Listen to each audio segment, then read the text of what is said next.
Bonjour à toutes et tous, je suis Marc, je travaille au Mouvement associatif Auvergne-Rhône-Alpes, qui est un réseau associatif qui rassemble 14 réseaux associatifs de divers secteurs, allant de l'éducation populaire à la culture, en passant par l'environnement, l'alimentation durable, le monde rural, le sport, le tourisme social, etc. On copilote une démarche qui s'appelle la démarche Petites et Moyennes Associations Employeuses en Auvergne-Rhône-Alpes, petite PMAE, avec le dispositif local d'accompagnement, la CRES, la coordination Sabara, France Active, l'Union des employeurs de l'économie sociale et solidaire, l'UDES, et avec le soutien de la direction régionale économie, emploi, travail et solidarité d'Auvergne-Rhône-Alpes. On produit des ressources, de la veille et des espaces d'échange autour des problématiques de l'emploi associatif. On travaille depuis quelques années autour de l'alternance dans les associations, avec notamment la sortie l'an passé d'un rapport inédit sur le recours à l'alternance dans les associations, que je vous transmettrai dans le fil de discussion juste après. On avait précédemment organisé un webinaire sur l'alternance dans les associations il y a quelques années, avec une fiche pratique également, et on a récemment dressé une liste de groupements d'employeurs qui ont on va dire une appétence pour le travail avec les domaines couverts par les associations, que je vous enverrai tout de suite aussi, juste après. On a souhaité organiser ce webinaire car face aux mutations du bénévolat, aux enjeux de professionnalisation dans les associations sur certaines fonctions, et aussi face aux enjeux de difficultés économiques qui peuvent être rencontrés par les associations. On constate que ces dernières cherchent des solutions. La mutualisation des contrats d'alternance offre une réponse assez concrète à ça. Elle permet d'apporter des compétences, des façons de faire, des méthodes neuves et de partager des coûts et des compétences. Cette mutualisation, elle engendre des responsabilités assez fortes pour les associations employeuses parce que, avec des méthodes et regards assez particuliers, parce qu'on constate dans le rapport qu'on a pu mener qu'il y a un fort besoin d'accompagnement des alternants et des alternantes qui sont très souvent en début de carrière, et on sait toutes et tous à quel point l'entrée sur le monde du travail peut être un sacré bouleversement si ça ne se fait pas dans de bonnes conditions.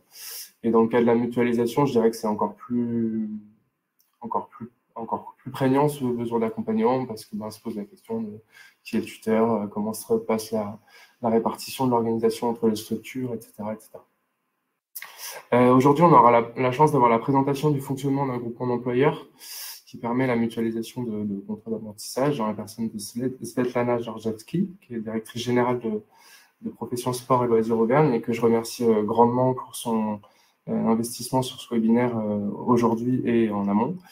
Et on aura l'occasion également d'entendre Adrien Collat, qui pourra nous partager son expérience de l'alternance mutualisée, et Christine Doron, qui pourra nous donner le point de vue côté tutrice. J'en profite enfin pour vous dire que nous organisons une journée régionale autour de l'emploi associatif le 5 juin à Saint-Étienne, que vous y êtes toutes et tous les bienvenus. Au programme conférences et ateliers divers sur des thématiques telles que la mutualisation, la régulation de la charge de travail, qualité de vie et conditions de travail dans les assos, les modèles économiques pour l'embauche, etc. etc.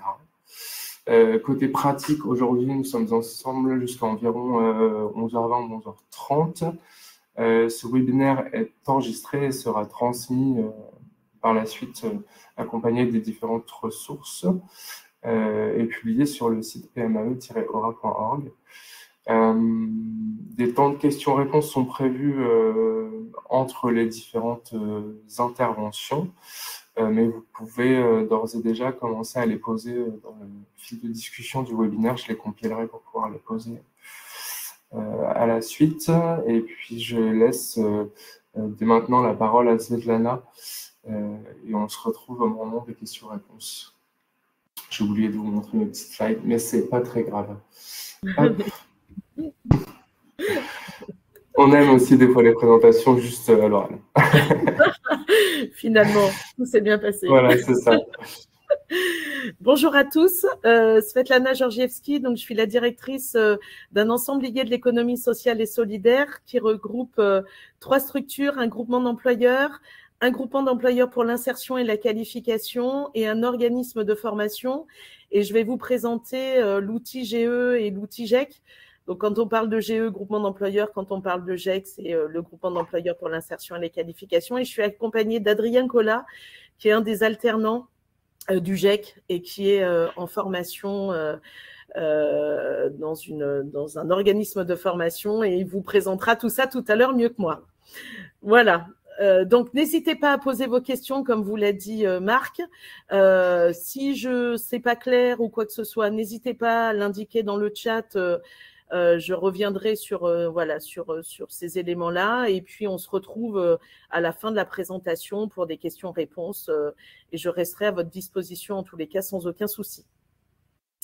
Donc, alors on va démarrer. L'origine des groupements d'employeurs. Ce qui est intéressant de savoir, c'est que les groupements d'employeurs ont 30 ans d'existence. Alors souvent, on découvre l'outil, encore aujourd'hui. C'est un outil qui est encore pas complètement connu par tout le monde, ou en tous les cas connu, mais pas utilisé. Donc voilà, on a 30 ans d'existence. C'est un outil qui existe sur tous les territoires, ou quasiment tous les territoires. Ça a été le travail du mouvement associatif de faire une cartographie des groupements d'employeurs, et je pense que Marc vous transférera l'ensemble de cette cartographie sur la région Aura. Donc ça vous permettra dans votre secteur et surtout dans votre secteur d'activité de pouvoir les contacter et de pouvoir travailler avec eux sur vos projets d'emploi mutualisé à temps partagé. Les groupements d'employeurs, surtout dans le cadre du GEC, sont eux mobilisés sur le volet insertion. Et vous verrez tout à l'heure, je vous présenterai la différence entre un groupement d'employeurs et un GEC. Son dispositif, en tous les cas, son objet social, c'est de faire de la mise à disposition de salariés au sein de structures adhérentes à ce groupement d'employeurs et à ce GEC, mais surtout, en tous les cas, c'est de créer de l'emploi à temps partagé mutualisé sur un territoire ou sur un bassin d'emploi. Ça, c'est vraiment l'essence même du groupement d'employeurs et des GEC. Et puis, il est au service des employeurs, et il est sur un engagement, bien entendu, sociétal des entreprises en faveur de l'emploi. Donc, on est vraiment sur une démarche RSE lorsqu'on s'engage à mutualiser, à partager des compétences. Donc, ce qu'il faut retenir, c'est que les GE et les GEC sont aux côtés des entreprises qui recrutent et qui s'engagent. Donc, on est sur quelque chose d'assez innovant, mais qui fonctionne plutôt très bien. Là, je vais vous présenter la différence entre un GEC et un GE. Donc, voilà, vous allez bien comprendre les problématiques. La problématique de départ d'une entreprise qui souhaite recruter, dans le cadre d'un GEC, c'est des besoins en recrutement, c'est des besoins en compétences, c'est un turnover assez important dans le milieu associatif. On démarre une formation, on est formé, et puis on ne reste pas dans la structure. Et puis, on a aussi des besoins en compétences, donc de manque de personnel qualifié. Dans le cadre d'un groupement d'employeurs, on est plutôt sur la gestion de problématiques de temps partiel, de temps partagé, de fluctuations économiques, c'est-à-dire qu'on ne peut pas se permettre de recruter un salarié à temps plein. Donc, on va aller chercher une compétence dans un groupement d'employeurs qu'on va se partager, et cette compétence partagée, elle va permettre à 1, 2, 3 employeurs de partager la même compétence sur un bassin d'emploi. Donc, dans un GEC, on va chercher une compétence qu'on n'a pas, donc on va aller la chercher, on va aller la former, on va l'accompagner avec le tuteur à plusieurs, alors que dans un GE, la compétence existe, il y a le salarié sur le territoire et on va se partager cette compétence. Donc, vous voyez un petit peu la différence entre un GEC et un GE. Le niveau d'entrée du salarié est aussi différent dans un GE et dans un GEC. Dans un GEC, on va accompagner une personne qui est éloignée de l'emploi. Donc, on va travailler avec le service public à l'emploi. On va travailler avec les missions locales, Cap Emploi pour des personnes en situation de handicap, France Travail sur le sourcing des candidats. Dans un GE, c'est complètement différent. La personne, elle est déjà qualifiée, elle a déjà son diplôme, elle est peut-être déjà dans le groupement d'employeurs. Et donc, on va contacter le groupement d'employeurs et le groupement d'employeurs va mettre à disposition la compétence. Vous voyez un petit peu la différence. On est dans le GEC, on va chercher une compétence nouvelle, mais on va s'appuyer sur des personnes éloignées de l'emploi. Dans le GE, la personne est qualifiée et on va la mettre à disposition. On va vous la mettre à disposition. Et puis, il y a des typologies de contrats complètement différentes. Dans un GE, on va travailler sur le CDI en priorité, le CD2I, les contrats à durée indéterminée intermittents, le CDD évidemment, bien sûr, pour démarrer un nouveau projet dans le cadre de vos projets associatifs. Bien sûr qu'on peut démarrer par un CDD. Dans le cadre d'un GEC, on n'est pas sur du CDI, pas sur du CD2I, pas sur du CDD. On va être plutôt sur du contrat en alternance. Donc, contrat de pro, contrat d'apprentissage. Donc, le contrat de professionnalisation pour les bénéficiaires qui ont plus de 29 ans, voire plus, voire même plus. Sur le contrat d'apprentissage, on est plutôt sur des publics qui ont moins de 30 ans. D'où la présence d'Adrien aujourd'hui qui a moins de 30 ans. Il y a aussi une différence assez importante. Dans le GEC, on fait de l'accompagnement social et professionnel des publics qui sont dans des dispositifs, qui est dans un dispositif d'insertion.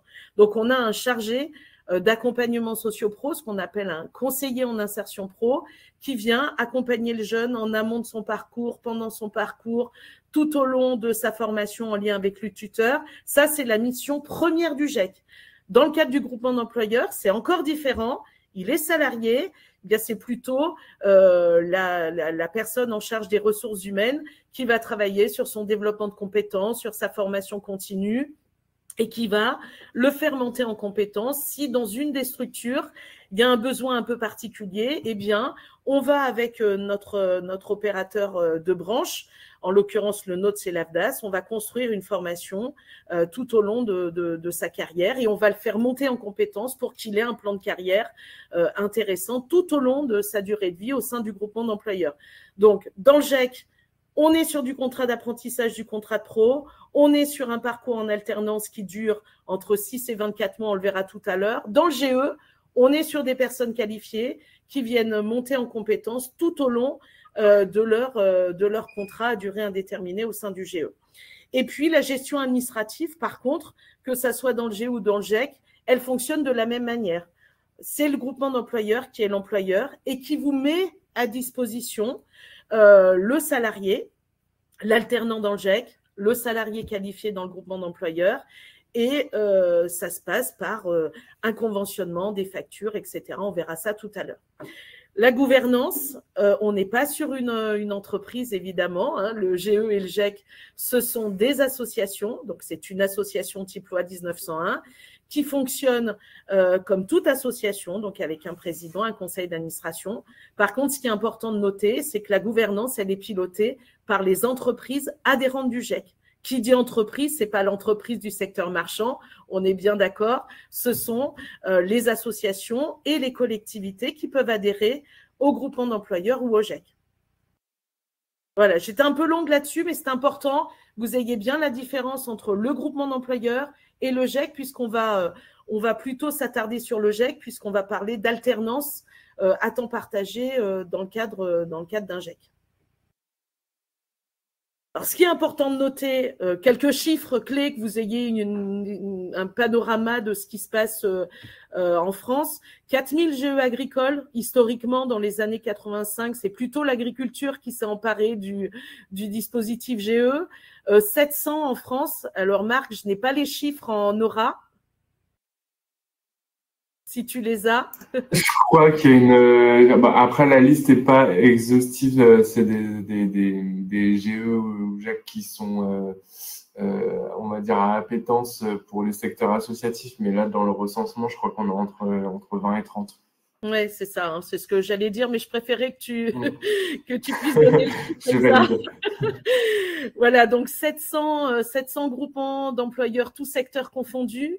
Et puis dans le cadre des GEC, beaucoup moins, puisque un GEC, sa particularité, c'est de travailler sur des publics un peu plus éloignés de l'emploi, des demandeurs d'emploi de longue durée, des personnes qui ont des difficultés d'intégrer un dispositif. Hein, voilà, donc on est sur 200 GEC, mais par contre 353 implantations. Qui dit GEC dit antenne. On peut être un GEC régional et avoir des antennes sur différents territoires ou départements. Donc 353 implantations en France et dom-tom. Je laisse passer la slide. 8000 600 entreprises adhérentes, 16 000 salariés en parcours, 10 000 contrats signés. Et ce qui est important de noter, c'est que un jeune qui est dans un GEC, qui est en contrat d'apprentissage ou en contrat de pro, enfin je dis jeune parce que nous, nos publics sont plutôt des jeunes, mais évidemment que c'est tout public dans un GEC. Ça peut être des personnes en reconversion professionnelle, ça peut être des personnes de plus de 45 ans. Enfin, on a vraiment tous les publics. On a des personnes en situation de handicap, évidemment. Donc, on est sur 86% de salariés éloignés de l'emploi, 92% de réussite à l'emploi et 70% de sortie vers l'emploi. Donc, c'est des chiffres quand même intéressants. Ça prouve que l'accompagnement dans un GEC, il est beaucoup plus poussé, beaucoup plus accompagné. Je vous ai parlé tout à l'heure du conseiller en insertion pro qui fait du suivi socio-professionnel tout au long de son parcours. Ça montre aussi l'intérêt du dispositif à travailler sur des sorties positives et surtout sur des intégrations dans l'emploi à la sortie du GEC. Et on y reviendra tout à l'heure quand on parlera des parcours.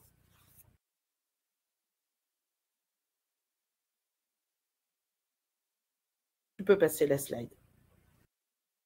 Donc là, je vais vous présenter vraiment le dispositif GEC, ce que ça incarne en tous les cas. Pour nous, ça incarne des valeurs. C'est complètement différent d'un groupement d'employeurs. Quand on est sur un GEC, on a vraiment cette vocation d'accompagner et de miser sur des personnes éloignées de l'emploi. C'est pour ça que le GEC s'appuie beaucoup dans le cadre du sourcing des candidats sur le service public à l'emploi. Il s'engage aussi auprès des entreprises adhérentes du GEC à aller recruter le candidat, l'accompagner au plus près des besoins et de vos besoins en tous les cas, de vos besoins en permanence pour pouvoir mettre en place le meilleur dispositif d'insertion et pouvoir travailler sur le bon parcours avec le profil adéquat. Et puis, il a une volonté de faire réussir en tous les cas ce parcours et cet engagement réciproque entre l'entreprise et le GEC sur un territoire donné avec les réseaux que vous connaissez. Son fonctionnement, un peu atypique, mais qui fonctionne très bien, qui fonctionne comme un groupement d'employeurs, puisque c'en est un. C'est un GEC c'est le GEC qui est l'employeur. Donc, le GEC est l'employeur, il signe le contrat de travail de l'alternant et il le met à disposition. Donc, il le met à disposition de l'entreprise adhérente du GEC. Donc, si vous avez un besoin, on va évidemment étudier le besoin et c'est à partir de ce besoin-là qu'on va recruter l'alternant. Donc, on vous le met à disposition, vous adhérez au GEC et c'est le GEC qui s'occupe de tout ce qui est recrutement, parcours de formation en lien avec l'organisme de formation. Cet organisme de formation, évidemment, il est choisi en fonction de vos besoins et en fonction du diplôme que vous voulez faire passer à l'alternant qui se trouve en parcours dans le GEC. Donc, c'est une relation un peu tripartite entre le salarié, l'entreprise adhérente et l'organisme de formation. Et le GEC organise et coordonne cette relation un petit peu tripartite, à la fois avec le salarié, à la fois avec l'entreprise et à la fois avec l'organisme de formation. Alors, son fonctionnement de façon un peu plus détaillée, je te laisse passer la slide. Donc, je vous l'ai dit il y a 30 secondes. Donc, le GEC reçoit, analyse et formalise une réponse RH adaptée à vos problématiques. Il recrute donc le candidat. C'est vraiment le GEC qui va sourcer le candidat et qui va travailler avec vous sur le process de recrutement pour répondre à vos problématiques de recrutement dans vos entreprises. Il établit ce qu'on appelle un projet pédagogique en lien avec votre projet associatif. Donc, avant de recruter, avant de placer l'alternant au sein de votre structure, on va travailler sur ce projet pédagogique avec le jeune et la double entreprise, puisque souvent, quand un alternant est en parcours, il peut être dans deux structures différentes. Il est mutualisé, il est en alternance mutualisée. Donc, on va réfléchir avec ces deux entreprises sur son parcours et en lien avec l'organisme de formation. Et une fois tout ça établi dans le projet pédagogique, eh bien, on met à disposition de l'entreprise sur la durée du contrat d'alternance, l'alternant en formation. Donc, si la formation dure 6 mois, le contrat va durer 6 mois. Si la formation dure 12 à 24 mois, la durée du contrat sera la durée du parcours en formation. Donc là, on est vraiment rythmé par l'organisme de formation et le diplôme que vous allez faire passer à l'alternant que vous allez accueillir au sein de vos entreprises. Le GEC s'assure, le GEC s'assure, comme je vous l'ai dit aussi précédemment, d'un accompagnement social et professionnel. Vous n'avez pas à réaliser cet accompagnement au sein de vos structures. C'est vraiment le CIP qui gère ça, le conseiller en insertion pro. Et vous avez juste, entre guillemets, évidemment, à payer les factures d'heures de mise à disposition que vous allez utiliser. Si vous utilisez l'alternant entre 2 structures, eh bien évidemment que la facturation, elle sera au prorata du temps de travail que vous utilisez tout au long du parcours de formation de l'alternant. C'est l'OPCO, alors en l'occurrence au sein de notre GEC Sport et Loisirs, c'est l'OPCO AFDAS qui prend en charge les frais pédagogiques. J'ai bien mis certains frais annexes, mais c'est plus le cas, hein. Il n'y a plus de frais annexes pris en charge par les OPCO. On a des aides au permis de conduire, on a des aides pour les jeunes lorsqu'ils démarrent leur parcours de formation, de dotation de matériel pédagogique, etc. Mais c'est les seuls frais annexes qui existe lorsque le jeune est en alternance en contrat d'apprentissage.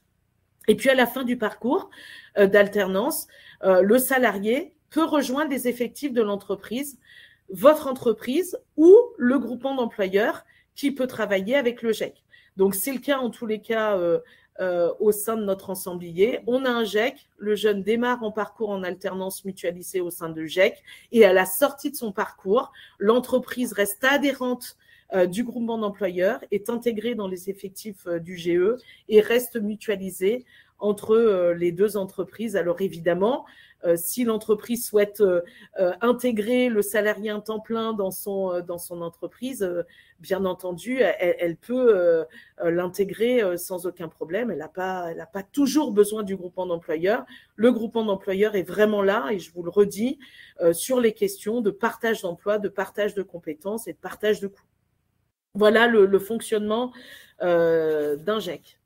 Le GEC peut aussi travailler avec les collectivités. Les GE, d'ailleurs, bien sûr, hein, là, je fais un focus GEC parce qu'on parle de l'alternance, mais dans le cadre d'un groupement d'employeurs, on peut aussi partager les compétences avec une collectivité territoriale. Donc, une collectivité, ça peut être une mairie, ça peut être une communauté de communes, une communauté d'agglomération, etc.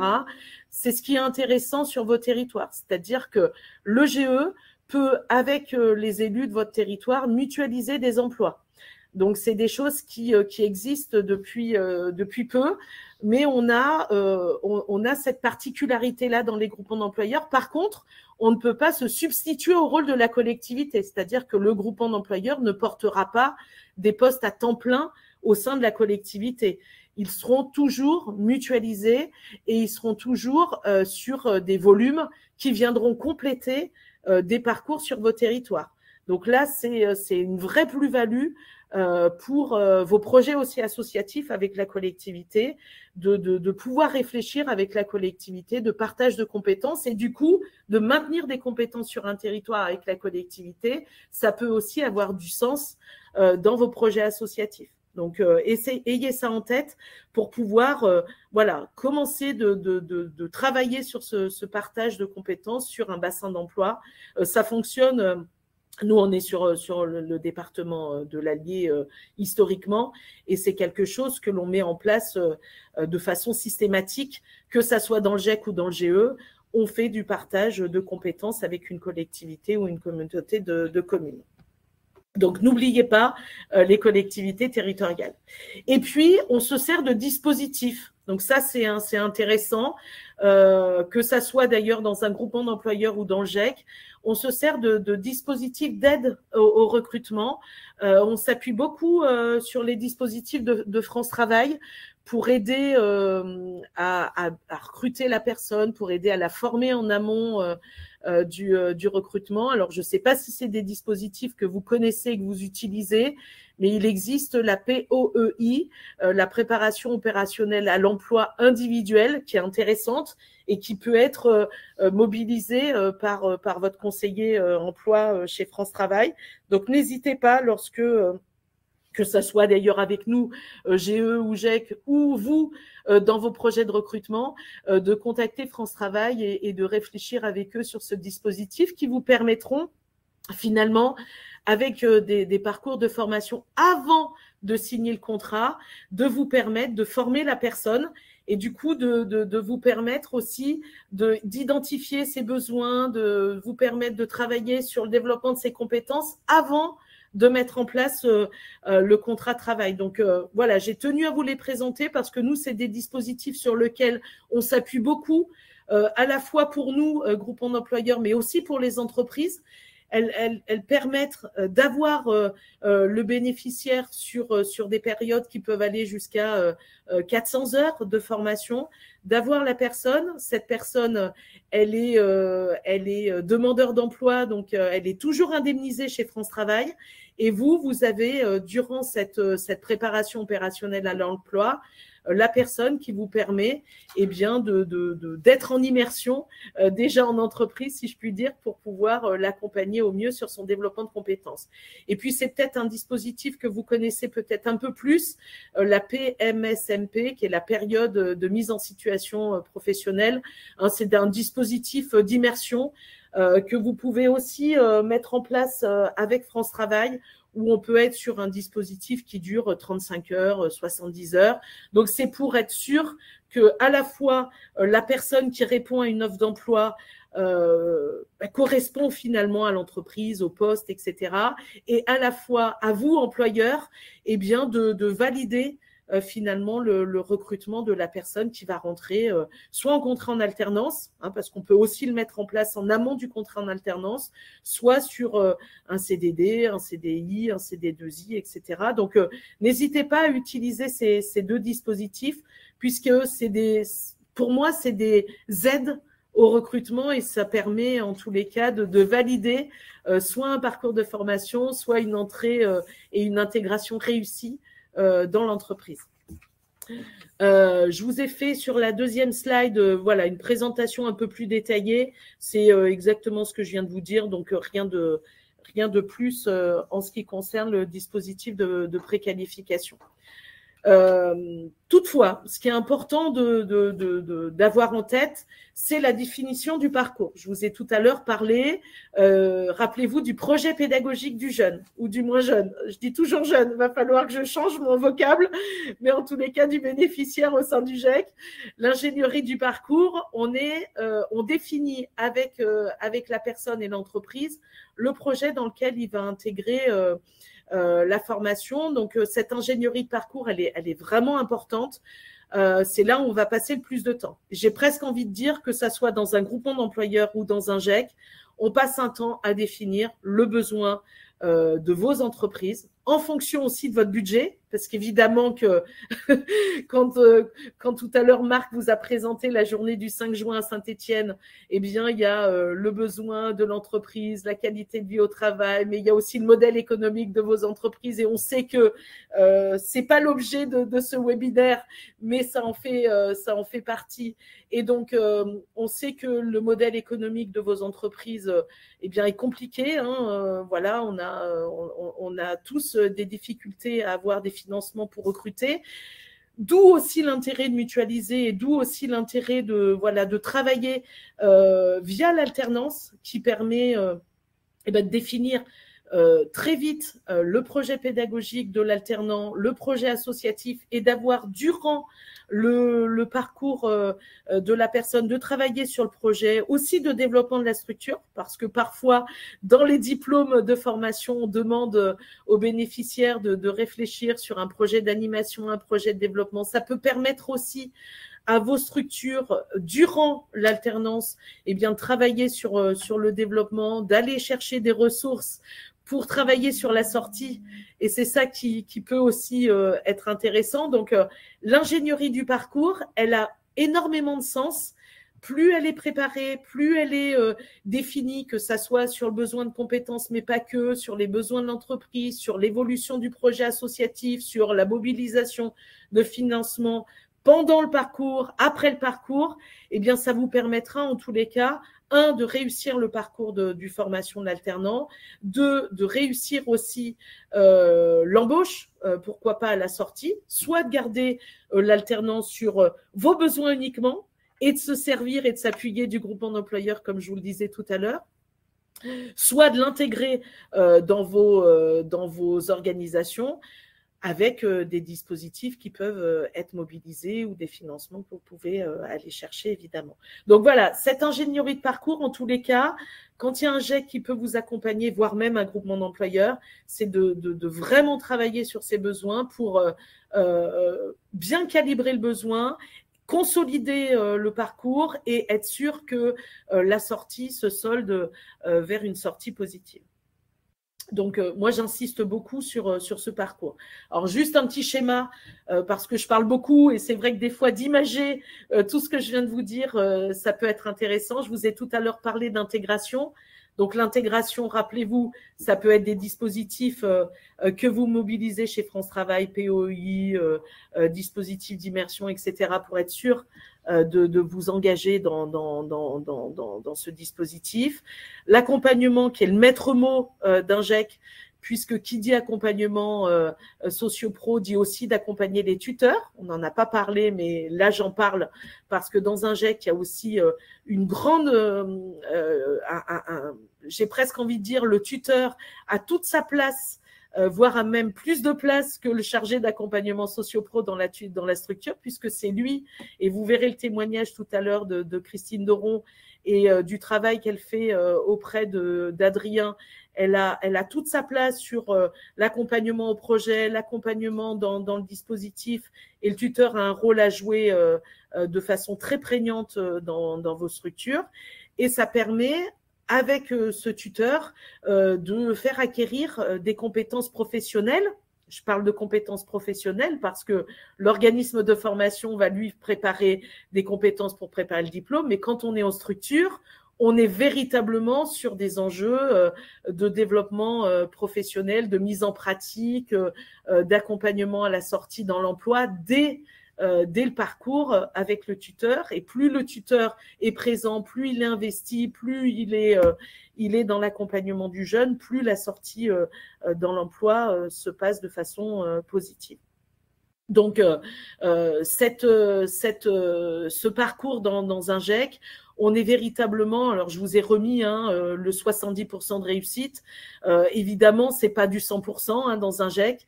Il y a des ruptures. Il y a, même si on est sur un travail pour limiter les ruptures, et c'est pour ça qu'on travaille beaucoup sur les dispositifs d'intégration et qu'on est sur cet accompagnement au quotidien. On peut ne pas réussir le diplôme. On peut, à la sortie aussi d'un parcours de formation, faire le choix de ne pas intégrer l'entreprise dans laquelle on était pour des raisons diverses et variées, repartir sur un nouveau parcours de formation ou changer de voie, parce que voilà, on s'est rendu compte que finalement, ça a fait un effet levier. Et du coup, ça a ouvert des voies diverses et variées. On le voit dans nos GEC. On a des jeunes qui parfois partent sur la création d'entreprises, sur du social, sur des choses qu'ils n'auraient pas imaginées en rentrant dans un GEC. Donc, ça a toujours du sens, en tous les cas, d'être sur ces questions de parcours et de travailler tout au long du parcours du jeune. Voilà le fonctionnement de façon très concrète d'un GEC, et encore plus concret, puisque je fais une transition avec Adrien qui va vous parler de son parcours et comment ça se passe en entreprise. Mais avant ça, je fais une petite pause.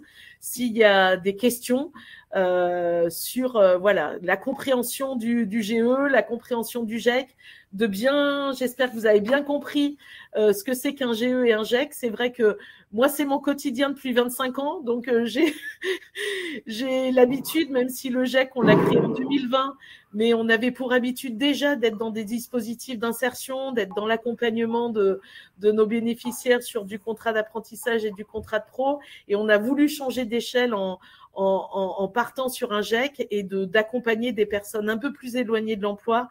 Et ça a aussi donné du sens à notre projet associatif. Donc, moi, je remercie vraiment le mouvement associatif de vous présenter ces dispositifs parce qu'ils sont pas connus. Vraiment, appuyez-vous sur les groupements d'employeurs vos territoires parce qu'ils vous permettront de vous aider. Et moi, en tous les cas, je reste à votre disposition là si vous avez des questions. On a une question dans le fil de discussion. Ouais. Est-ce qu'une association déjà existante peut devenir GE ou GEC?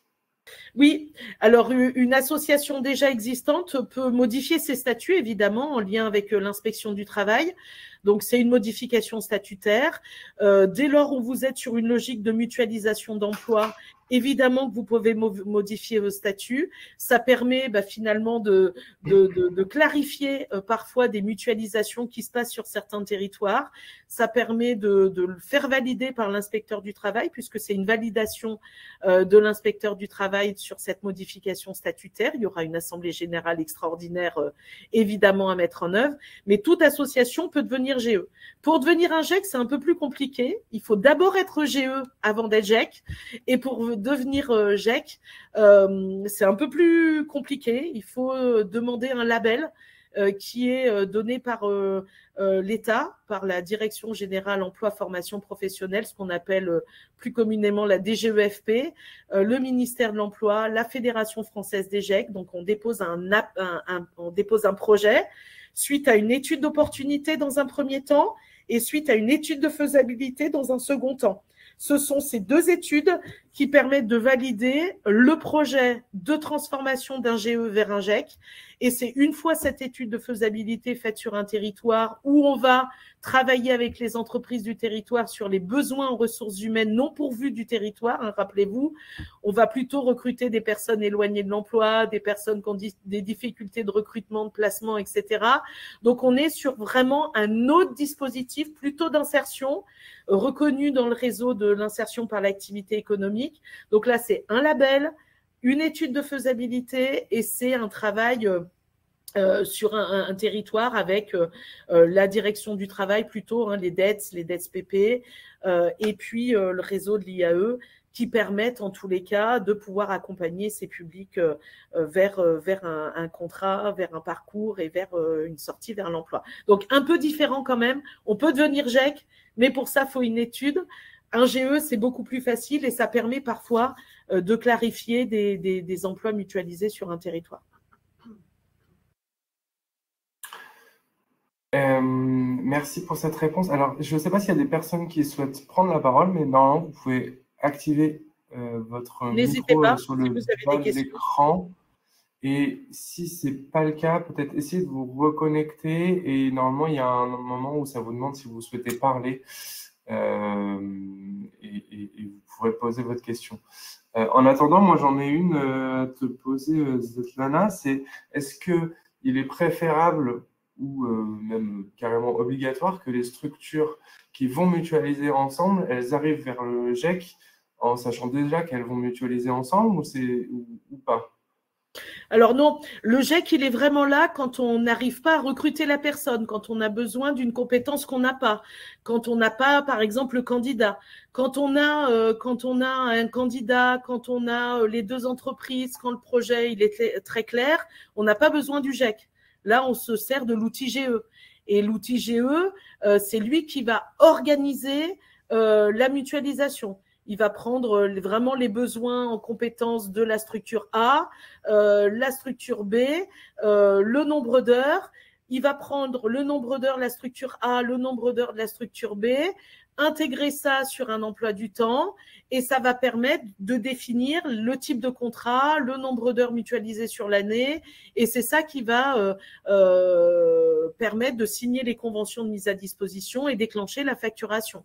Et ensuite, avec les entreprises, pour déclencher la facturation et déclencher le contrat, voire même avant de déclencher la facturation, on va, en fonction de la compétence que vous avez besoin, on va reprendre la convention collective de référence dans l'entreprise, on va déterminer son niveau de responsabilité, d'autonomie, etc. On va définir le salaire horaire et c'est le salaire horaire qui va permettre de déterminer le coût qui va être facturé à l'entreprise adhérente A et l'entreprise adhérente B.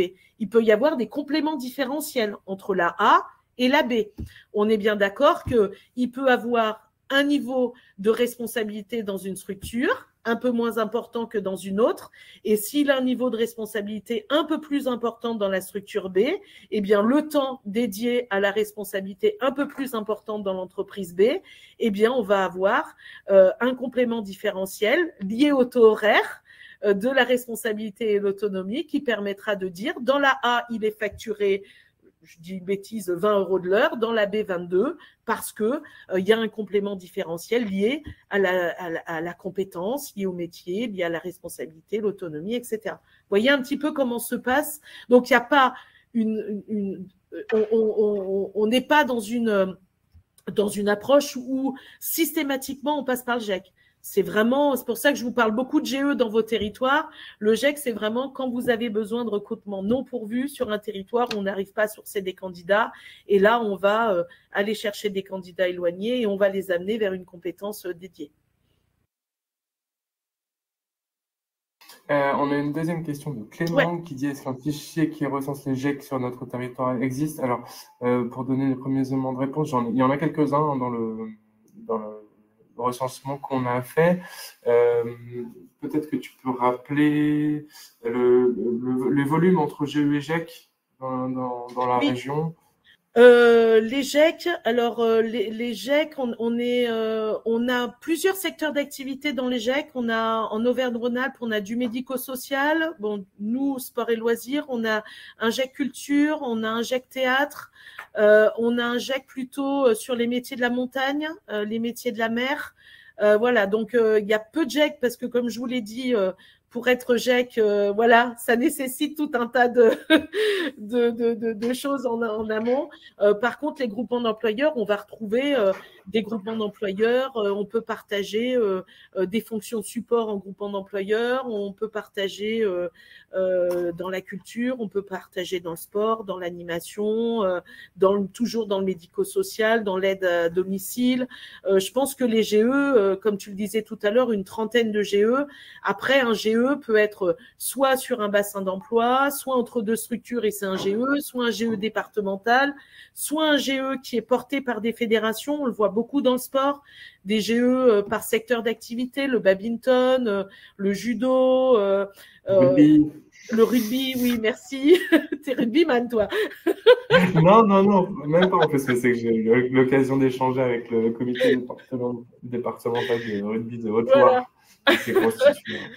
Voilà, donc on peut avoir des micro-GE. Ce qu'on appelle micro-GE, c'est deux structures qui mutualisent un emploi et qui créent un GE, ou alors un GE départemental, un GE par secteur par secteur d'activité, pardon. Et puis on peut avoir ce qu'on appelle des GE multisectoriels. Donc, des GE multisectoriels, c'est plusieurs secteurs d'activité et on va partager plusieurs compétences, voire même plusieurs conventions collectives. Donc ça, c'est intéressant. C'est-à-dire que, par exemple, on peut imaginer 2 saisons, 2 employeurs complètement différents avec deux conventions collectives différentes. Eh bien, un groupement d'employeurs peut aussi mettre en place du temps partagé avec 2 saisons, 2 conventions collectives différentes. Ça peut aussi fonctionner. Dans le GEC, je vous ai parlé du contrat d'apprentissage. On peut aussi, par exemple, mettre en place un contrat d'apprentissage saisonnier, avec 2 employeurs, 2 métiers différents, 2 saisons différentes, etc., etc. Donc, vous voyez, on peut aussi être sur des parcours atypiques. J'ai presque envie de dire, on peut presque tout faire dans un groupement d'employeurs. C'est vous qui, en fonction de vos besoins, le groupement d'employeurs va vous trouver la compétence, l'organisation, le type de contrat, etc., etc. Est-ce que c'est plus clair pour vous ?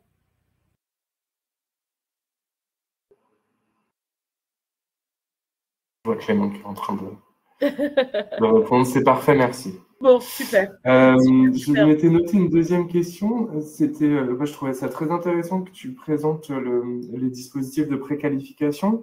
quelle est l'articulation à ce moment-là quand on commence à y avoir recours entre ce que fait l'association, ce que fait le GIEC, ce que fait France Travail, etc. Comment ça se passe à ce moment-là? Alors, dès lors qu'il y a un besoin, une offre d'emploi, par exemple l'employeur, alors là on va être sur 2 emplois, enfin un alternant dans 2 associations. Il a besoin en amont de faire découvrir le métier ou les métiers, de faire clarifier des compétences un peu spécifiques avec de la mise en situation professionnelle. Voilà, c'est un peu ce qu'on va appeler une préparation et une découverte au métier. Donc, ensemble avec France Travail, le GIEC et France Travail va définir une formation avec un organisme de formation, soit connu par France Travail, soit connu par les associations, soit connu par le GIEC. Donc, il va s'appuyer, ou alors, voire même, parce que c'est déjà arrivé, l'association, elle a des compétences, elle a un formateur, elle veut mettre en place une formation interne avec France Travail. On peut s'appuyer sur des compétences de l'association. Elle va définir un parcours de formation qui peut aller jusqu'à 400 heures en amont de la signature du contrat. Cette formation, elle va se passer soit en interne dans l'association, soit elle va se passer en externe avec un organisme de formation. Jusque-là, est-ce que c'est clair? On va définir avec l'association, comme je vous le disais tout à l'heure, tous les besoins, que ça soit, je ne sais pas, il lui faut absolument le BAFA avant qu'il rentre en contrat. Eh bien, pendant la préqualif, on va lui faire passer un BAFA, on va lui faire passer un PAC1, on va lui faire découvrir les métiers, on va lui faire passer différents tests, éventuellement les préparer aux tests de sélection pour une entrée en formation lorsqu'il sera en contrat d'apprentissage. Bref, tout ça va se passer dans la préqualif, dans la POI. Elle peut durer jusqu'à 400 heures, mais c'est avec France Travail qu'on va déterminer la typologie de formation en fonction des besoins de la personne qui va être recrutée. C'est vraiment la personne, donc c'est pour ça qu'elle est individuelle. On va individualiser son parcours de formation en fonction de son profil, en fonction de ses besoins, en fonction de ses manques en amont du recrutement, et c'est ce temps qui va être dédié à préparer l'embauche. Lui reste demandeur d'emploi, donc est financé par France Travail avec ses indemnités, j'ai envie de dire, classiques. Et la formation, elle est financée par France Travail, soit à l'association qui, elle, a dédié un formateur. Et donc, le temps du formateur est financé par France Travail avec un taux horaire qui est négocié avec France Travail. Soit c'est l'organisme de formation externe, rappelez-vous, je vous ai dit tout à l'heure, soit c'est l'association parce qu'elle a des compétences en interne et elle forme le candidat en interne, soit on passe par un organisme de formation externe et c'est l'organisme de formation qui est financé sur facture à France Travail. Donc, ça peut durer entre 200 et 400 heures, un maximum de 400 heures. Et il y a de l'immersion pendant ces parcours de formation, puisqu'il y a une obligation aussi de faire de l'immersion en entreprise pour être sûr que ce qu'on apprend en formation avant l'embauche, elle peut être mise en pratique et qu'il n'y a pas d'émanquement durant ce dispositif de prépa. Est-ce que c'est plus clair pour toi, Marc? Carrément. Merci beaucoup. Donc, n'hésitez pas aussi, voilà, si vous avez besoin d'utiliser ces dispositifs, d'aller sur le site de France Travail, d'aller sur le site de l'AFDAS, vos OPCO de branche le présentent aussi. Et puis, si demain vous travaillez avec un GIEC, je vous ai parlé tout à l'heure des dispositifs d'immersion. On peut aussi, avant de recruter quelqu'un, que ça soit d'ailleurs dans un GE ou un GIEC, mettre en place une période d'immersion pour voilà, se rassurer lorsqu'on embauche une personne avec cette mise en situation de travail.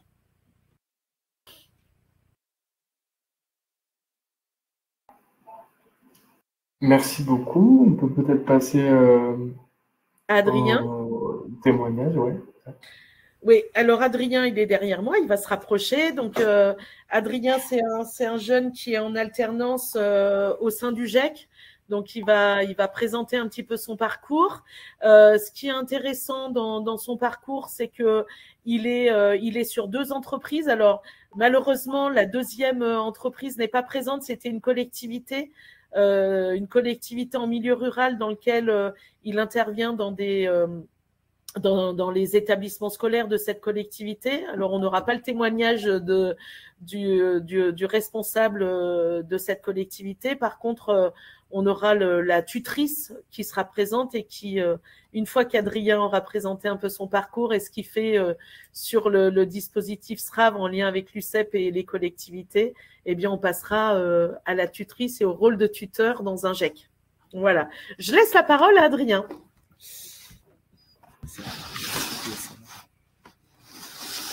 J'ai mis l'UCEP, mais bon, c'est pas grave. Il y a l'UCEP et PSL en partenariat aussi avec l'UCEP. Donc bonjour, donc je vais me présenter rapidement pour que vous puissiez aussi comprendre comment j'en suis arrivé à faire un BPGEPS à APT. Donc j'ai 23 ans. Mon parcours scolaire, j'ai passé un bac scientifique au lycée Jean Monnet. Mais moi, ce que j'aimais, c'était le terrain. Parce qu'en parallèle, je passais des formations déjà dans le monde du football, des certifications et tout ça. Donc là, j'étais sur le terrain et c'est ce qui me plaisait.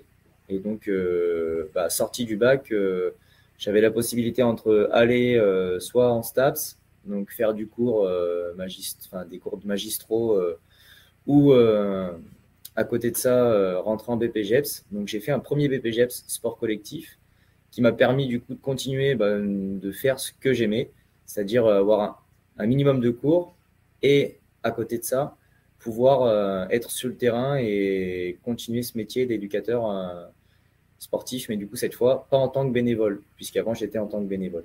Donc là j'étais salarié dans un club de foot, enfin bon voilà.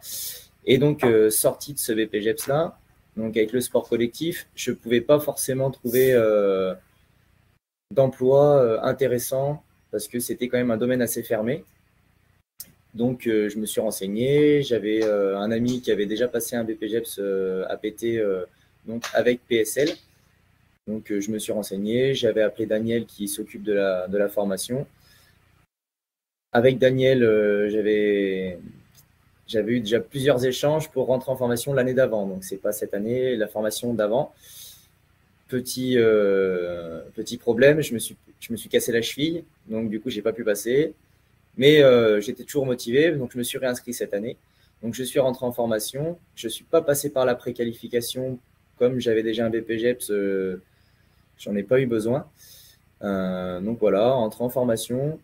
Moi, ce que je trouve mon bonheur en soi en tant qu'apprenti en BPGEPS, puisque d'un côté, je vais avoir mes 2 jours de cours en début de semaine, et après, on est rebasculé dans les structures. Donc, je suis en structure avec le GEC qui me met à disposition de PSLA. Donc, PSLA, c'est un groupement d'employeurs aussi, c'est ça si je ne me trompe pas, qui met à disposition des éducateurs sportifs dans des collectivités, des structures. Et donc là, je vais intervenir par exemple dans des centres de loisirs avec Christine, qui est ma tutrice. Donc, on va faire du savoir rouler à vélo. Donc, savoir rouler à vélo, le but, c'est à la fin de valider 3 blocs. Et donc, il y a 3 blocs. C'est de valider les 3 blocs et pouvoir donner une attestation aux enfants qui veut dire qu'ils sont capables de rouler à vélo, quoi. Je sais pas comment dire autrement. Donc, voilà. Je suis aussi donc, avec la collectivité à Bourbon dans une école. Donc là, je mets en place un cycle d'apprentissage sur du badminton. Donc, j'ai 1 heure dans la semaine où je me déplace, j'arrive, j'installe mon matériel, j'ai une classe qui arrive, je fais l'intervention et donc après je les libère et je les vois du coup sur un cycle avec une évaluation de début de cycle et une évaluation finale pour pouvoir donner aussi un compte-rendu à la maîtresse qui a les enfants en charge sur l'évolution de chaque pratiquant. Donc voilà, après, si j'avais à motiver des jeunes sur le statut d'apprentissage, pourquoi le faire? C'est quelque chose qui est super intéressant puisqu'on peut à la fois être en formation, se former, et en même temps, on a un complément de salaire, on est payé. Et c'est pas négligeable à l'heure actuelle, quand on arrive à 18-19 ans, d'avoir un salaire fixe à la fin du mois pour pouvoir faire à ses occupations aussi en même temps qu'on est en formation. Et donc je trouve que c'est quelque chose de... C'est un moyen de se former qui est plutôt intéressant sur des jeunes qui sont dans n'importe quel métier. Donc là, moi, c'est dans les métiers du sport, mais je pense que dans n'importe quel métier, c'est quelque chose d'intéressant. Et donc voilà, après, si vous avez d'autres questions... Ah oui, les projets professionnels. Merci Svet. Donc projet pro, donc à la fin de mon BPGEPS, soit j'ai deux options qui m'intéressent. C'est ou continuer à me former, c'est-à-dire passer un DEGEPS, donc le diplôme au-dessus. Ça serait plus soit en développement de projet ou territoire et réseau, donc pour pouvoir progresser dans le domaine administratif surtout, sur l'organisation et gérer peut-être des structures aussi plus tard. Ou sinon, soit avec le BPGEPS, pouvoir avoir un contrat de travail dans un GE, dans le GE si possible. Voilà, et puis après, par la suite, on verra où ça me mène. Voilà. Si vous avez des questions, n'hésitez pas. Moi, j'en ai une, peut-être en attendant que les autres arrivent. C'est toujours difficile de prendre la parole. Comment tu le vis, toi, le fait d'être sur plusieurs structures? Est-ce que c'est quelque chose que tu apprécies? Est-ce que ça te donne particulièrement de l'autonomie? Est-ce que tu ressens un besoin d'accompagnement particulier sur le fait voilà, d'être associé aussi à plusieurs structures? Voilà, comment tu ressens tout ça? Bah, le fait d'avoir plusieurs structures, je trouve que c'est quelque chose de bien parce que bon, moi, j'ai pas trop de problèmes parce que ça se passe bien dans les deux. Mais c'est vrai que si dans une structure, on se sent un peu moins bien, ce qu'on fait, c'est quelque chose qui nous intéresse un petit peu moins. On peut se retrouver justement dans la deuxième sur quelque chose qui va nous plaire plus. Et puis même, ça fait... on va avoir un tuteur dans une structure, on va en avoir un deuxième sur l'autre structure qui peut nous permettre d'apprendre aussi des choses différemment. On va avoir plusieurs points de vue de gens qui sont formés différemment, qui vont nous apporter des choses différentes.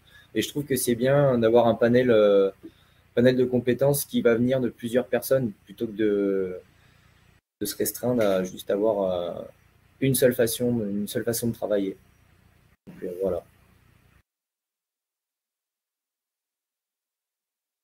Ok, merci beaucoup pour ce témoignage, c'est chouette. Il n'y a pas forcément trop de questions pour l'instant, mais peut-être que ça viendra plus tard. Je ne sais plus si Svetlana, tu voulais reprendre la parole avant Christine ou Elle arrive. Christine. Non, je laissais Christine et Adrien. Je crois que j'avais beaucoup parlé, donc je les laisse.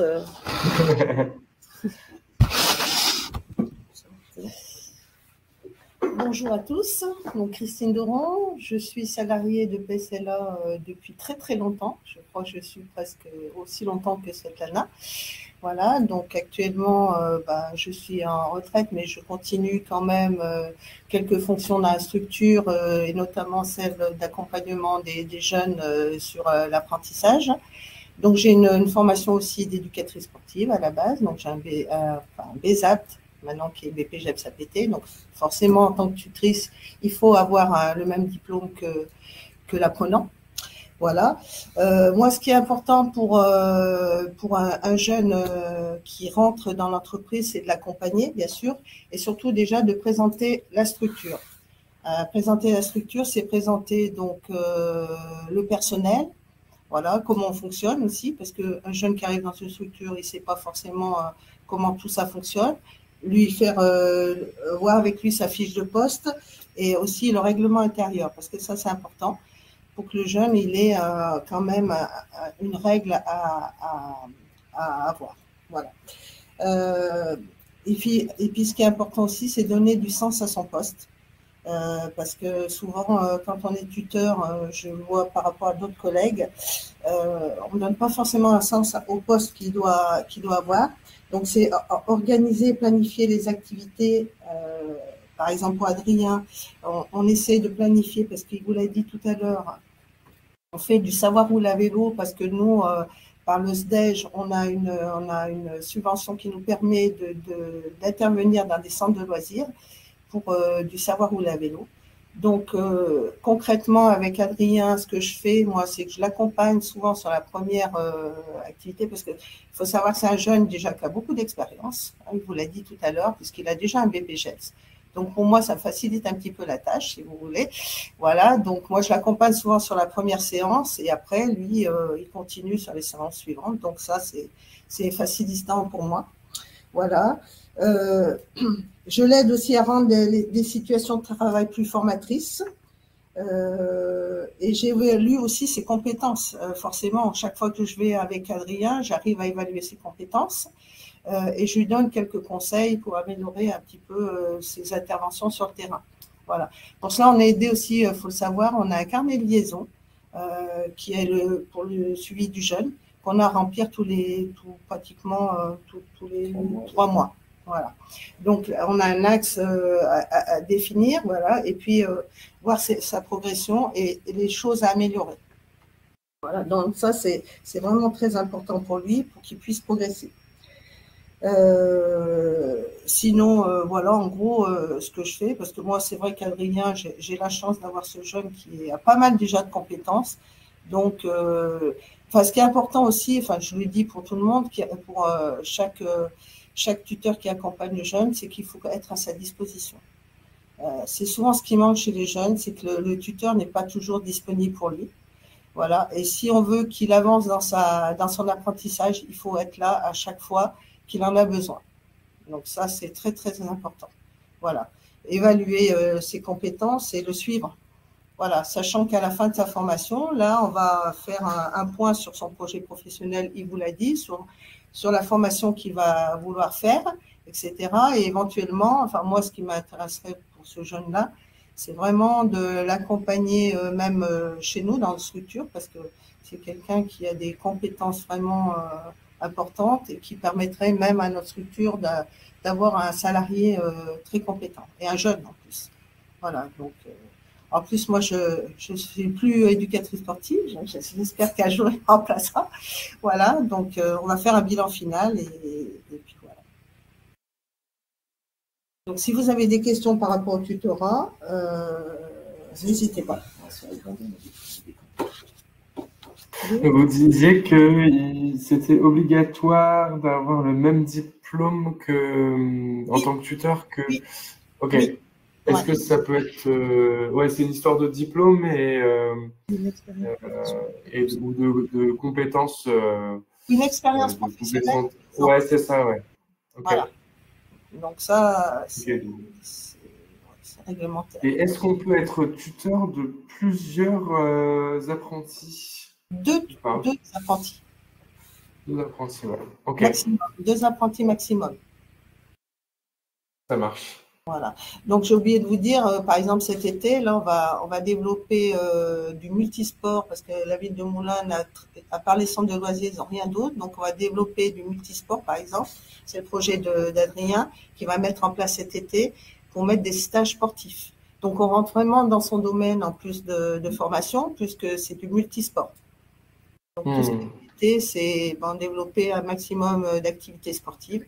Voilà, et des nouvelles activités qu'on va essayer de réfléchir ensemble pour développer aussi ses compétences, certes, mais aussi après peut-être créer un emploi derrière. Voilà, avec notre structure. Voilà, donc on essaie au maximum de développer des choses avec lui, d'avoir un projet professionnel déjà ambitieux, voilà, mais voilà, qui va lui permettre aussi d'avoir un emploi derrière. Si vous avez d'autres questions, n'hésitez pas. Il y avait une question du coup dans le chat, mais peut-être plutôt effectivement pour Svetlana. Comment se passent les recrutements pour ces postes mutualisés? Est-ce que ça correspond à 2 fiches de poste?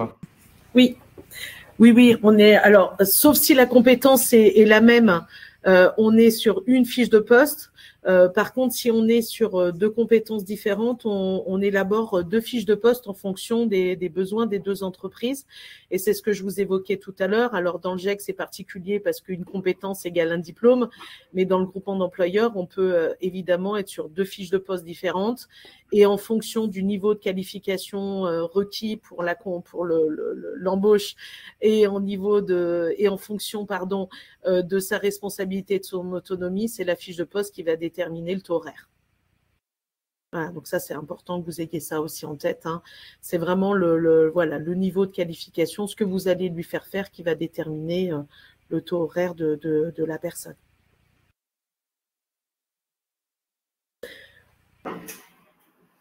Juste pour finir sur le tutorat, nous on est sur un secteur très réglementé, hein, dans le sport. C'est pour ça que Christine Doron vous a dit qu'elle avait un diplôme équivalent au diplôme qui était préparé. Mais voilà, il y a une réglementation assez claire sur le tutorat lorsqu'on est sur du contrat d'apprentissage ou du contrat de pro. C'est bien 2 ans d'expérience minimum, c'est 2 salariés plus un alternant, il me semble, mais là j'ai un petit doute là tout de suite. Mais je crois que c'est 2 salariés plus un alternant, un redoublant, excusez-moi. Et ensuite, on est sur un tuteur peut être formé, peut profiter d'une formation qui est délivrée par l'OPCO de votre branche. Et grâce à cette formation que vous avez passée en tant que tuteur, vous pouvez bénéficier de la fonction tutorale, qui est une aide à cette fonction tutorale délivrée par votre OPCO de branche.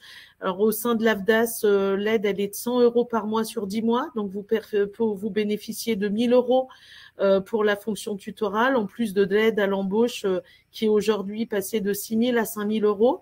Donc, voilà. Donc, dès que vous êtes sur une embauche en contrat d'apprentissage, une aide de 5 000 € et une aide de 1 000 € par l'OPCO qu'il faut bien sûr mobiliser. Lorsqu'on dépose le CERFA en ligne auprès de l'AFDAS, on nomme le tuteur et on facture à la fin des 10 mois la fonction tutorale. Évidemment que si le contrat n'a pas duré plus de 3 mois, vous ne bénéficiez pas de la fonction tutorale et la fonction tutorale est facturée à la fin du parcours à l'AFDAS pour que vous puissiez être rémunéré pour cette fonction tutorale. Donc, il y a des formations qui durent entre 7h et 21h qui sont proposées sur le site de votre OPCO. Je pense que tous les OPCO proposent des formations. Souvent, les CFA, les centres de formation pour apprentis, proposent aussi ces formations de tuteurs. Donc, voilà, vous pouvez bénéficier de différentes sources de formation pour alimenter en tous les cas cette fonction tutorale et surtout ce que vous faites comme tuteur, parce que là Christine vous a présenté Adrien, mais elle accompagne aussi un autre jeune et elle a accompagné plusieurs jeunes depuis quelques années. Vous avez compris qu'elle est toute ancienne au sein de la structure. Donc, on a aussi pour habitude de former toute la flotte de tuteurs systématiquement avant chaque démarrage de formation, parce que c'est important de connaître aussi les missions, les compétences requises, et puis de connaître aussi les exigences à la fois du métier, à la fois du diplôme et à la fois des organismes de formation qui eux aussi ont des attendus dans le cadre de Calliope. C'est un gros mot Calliope, mais Calliope oblige aussi les organismes de formation à de la qualité dans l'accompagnement des alternants dans l'organisme de formation.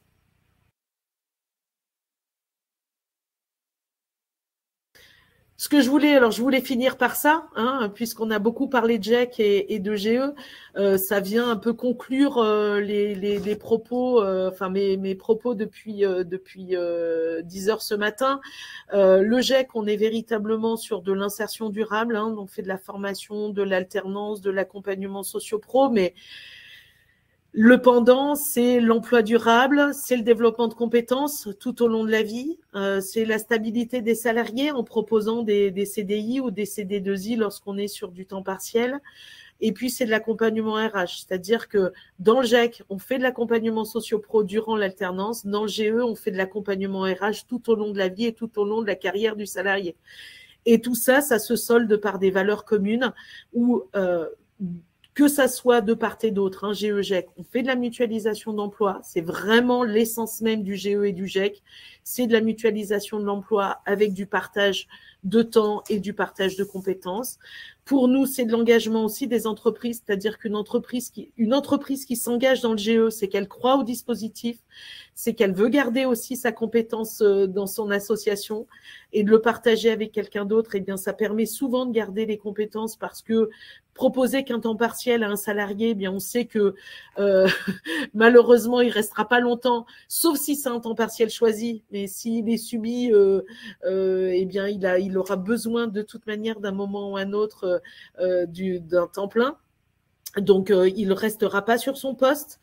Donc, d'où l'intérêt aussi de partager des compétences pour garder des compétences localement. Et c'est pour ça que je parle beaucoup d'ancrage territorial. Un GE, c'est avant tout un outil, un dispositif de territoire qui permet, entre associations, mais aussi avec des collectivités, de développer des compétences, de garder des personnes sur son territoire et surtout de fidéliser des salariés. Et de fidéliser des salariés, de les ancrer sur un territoire, eh bien, ça permet aussi, dans vos structures, de continuer d'œuvrer pour vos projets associatifs tout au long de votre de la vie de vos associations, en lien avec ce salarié. Et c'est pour ça que dans le GE, de continuer de former le salarié avec votre OPCO est intéressant. Et plus le groupement est important, plus la masse salariale du groupement est importante, plus elle permet aussi d'alimenter voilà, le budget alloué à la formation continue des salariés. En tous les cas, c'est ce qu'on s'efforce à faire dans notre ensemblier GE-GEC, donc insertion durable, emploi durable, ancrage territorial, intégration des entreprises dans notre mode de gouvernance pour que on puisse continuer de créer des emplois à temps partagé sur nos territoires. En tous les cas, c'est notre leitmotiv depuis 20 ans. Je peux poser une dernière question. Tu disais l'intégration des entreprises, des assos à la gouvernance. Comment ça se passe sur ce plan-là comment les associations qui souhaitent peuvent-elles s'engager un peu dans la gouvernance, dans la direction du GE? Comment ça se passe? Alors, on a dans le GEC un collège dédié aux entreprises adhérentes qui intègre soit le conseil d'administration, soit qui intègre un collectif d'entreprises qui s'engage nous, on met en place ce qu'on appelle un comité de pilotage. C'est un comité de pilotage où on retrouve l'État, les services de l'État, donc plutôt jeunesse et sport, SDEJS avec les DETS en l'occurrence, puisque ce sont nos deux entités un petit peu ressources.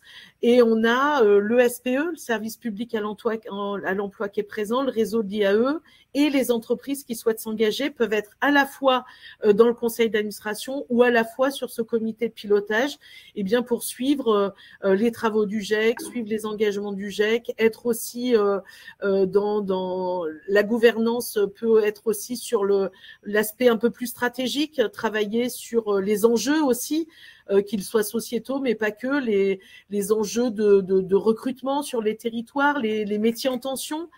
Qu'est-ce qu'on fait face aux métiers en tension de maître nageur? Qu'est-ce qu'on fait face aux métiers en tension de la petite enfance, où on sait que voilà, on commence par un CAP petite enfance et puis au bout de 6 mois, eh bien on arrête et puis on recommence. Enfin voilà, donc c'est aussi tout ça qui est intéressant dans nos comités de pilotage, c'est qu'à travers les entreprises du territoire, eh bien on peut construire aussi des nouvelles offres de formation, être sur des logiques un peu prospectives avec nos organisations aussi type Cosmos. Nous, on est adhérents du Cosmos, on travaille avec l'UDES, qui sont vos partenaires. On travaille aussi avec le DLA, le dispositif local d'accompagnement, quand une association a un besoin de pérenniser ou de structurer son poste, etc. On est vraiment plutôt proactif. Et le GEC reste quand même un outil au service du territoire. Donc cet aspect gouvernance vient parfois, pour certains dirigeants, d'alimenter aussi cette prospective, et ça peut aussi intéresser des bénévoles d'être dans un engagement un peu différent de ce qu'ils retrouvent quotidiennement de leur association. On est sur quelque chose de très macro finalement, très prospective. Donc, ça peut aussi avoir du sens pour certains bénévoles ou dirigeants de pouvoir venir nous rejoindre à travers ce comité de pilotage très institutionnel, je le reconnais, mais qui parfois voilà, peut se retrouver très intéressant, même dans vos projets associatifs, de faire des transferts, ça peut être intéressant. Donc, un mode de gouvernance très classique, CA, avec un collectif d'entreprises adhérentes qu'on intègre, et puis un collectif plutôt comité de pilotage où on y vient si on a envie de venir, quoi. Voilà, tout simplement. Merci beaucoup, c'est très clair, c'est chouette. Bon, je ne sais pas s'il reste des questions, je vois que quelqu'un est en train d'écrire.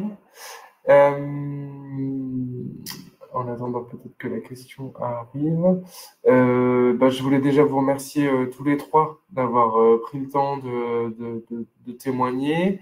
Merci beaucoup vraiment à tous les trois. Merci aux personnes présentes également. Je rappelle que ce webinaire a été enregistré et sera disponible en rediffusion sur le site PMAE-aura.org et qu'on diffusera avec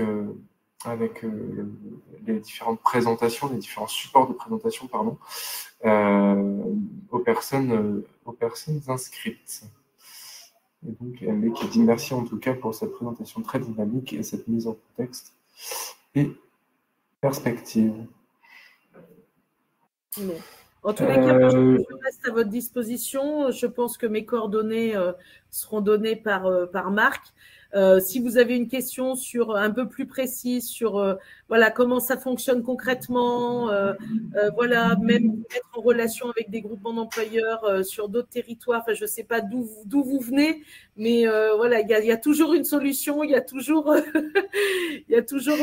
moyen de vous accompagner, et on a des collègues sur différents territoires de la région Auvergne-Rhône-Alpes. Donc voilà, moi je suis basée à Moulins dans l'Allier, mais on travaille sur l'ensemble de la région, et on est en lien aussi avec les institutions. Je pense qu'on peut aussi vous accompagner si vous avez des besoins sans aucun souci. N'hésitez pas. Eh ben, merci encore à tous les trois, et il me reste à toutes et tous à vous souhaiter une bonne journée. De même. De même. Merci encore. Au revoir. Au revoir.